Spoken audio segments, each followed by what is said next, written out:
Javed. Hi ma'am. Okay yesterday ఇది CCS exam complete అయింది కదా? Yes ma'am. ఓకే ఇనిషియల్లీ నేను చాలా ప్యానిక్ అయ్యాను. సిసిఎస్ ఎగ్జామ్ సింగిల్ అటెంప్ట్ అదని సిపిటి యాక్చువల్గా మీకు కాల్ చేశాను మేడం, శ్రావణి మేడం కాల్ చేశాను. అండ్ సిపిటి ఆర్ సిసిఎస్ అనేది అసలు I have zero knowledge about medical coding. యాక్చువల్గా సిపిటి సిసిఎస్ అవన్నీ నాకు అన్ని కొత్త టర్మ్స్. శ్రావణి మేడం ఆల్రెడీ నాకు చెప్పారు, మీరు ఏదైనా సిపిటి తీసుకోండి, సిసిఎస్ అని I will clear and I will support అని ఆ రోజు నాకు మాటిచ్చారు.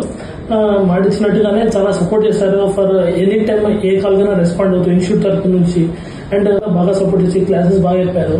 అండ్ బికాస్ ఆఫ్ మేడం వల్ల సార్ వల్ల నేను ఈరోజు సిసిఎస్ ఎగ్జామ్ అయితే మంచి స్కోర్ తో క్లియర్ చేశాను. అండ్ ఓకే 1 మార్క్ క్వశ్చన్స్ అయితే జనరల్ గా టఫ్ వస్తాయి, కానీ ఆ 1 మార్క్ క్వశ్చన్స్ కూడా నేను 90% ఆల్మోస్ట్ క్లియర్ చేశాను. అవుట్ ఆఫ్ ఎగ్జాంపుల్ 86 క్వశ్చన్స్ వచ్చాయి today. I think definitely 1 mark questions marks అయితే ఇవ్వలేదు. And I hope 70 out of 86 నావి క్లియర్ అయ్యాను అనుకుంటున్నాను. ఓకే, హ్యాపీయా సిసిఎస్ క్లియర్ అయినందుకు? Happy madam. Okay, thank you Javed. Thank you.